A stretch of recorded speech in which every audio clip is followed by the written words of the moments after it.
सातबाराच्या बातमीपत्रात आपलं पुन्हा स्वागत। अंधश्रद्धा, दिखाऊपणा आणि परंपरेच्या नावाखाली होणाऱ्या खर्चिक कर्मकांडांना छेद देत विचार प्रबोधनाचा दीप प्रज्वलित करणारा एक आदर्श गृहप्रवेश सोहळा भुदरगड तालुक्यातील कोनवडे इथं पार पडला।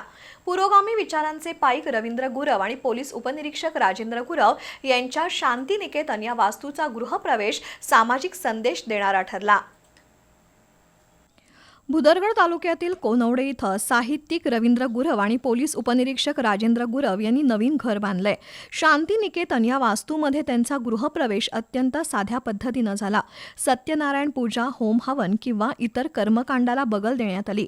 गृहप्रवेशावेळी भारतीय संविधानाचं पूजन आणि वंदन करण्यात आलं। थोर विभूतींच्या चरित्रात्मक ग्रंथांचं पूजन आणि विचारांचा प्रसार यावर भर देण्यात आला। शिव, शाहू फुले, आंबेडकर या महान विचारवंतांच्या शिल्पकलेतील स्मारकाचं अनावरण ज्येष्ठ पुरोगामी कार्यकर्ते डॉक्टर राजीव चव्हाण यांच्या हस्ते करण्यात आलं।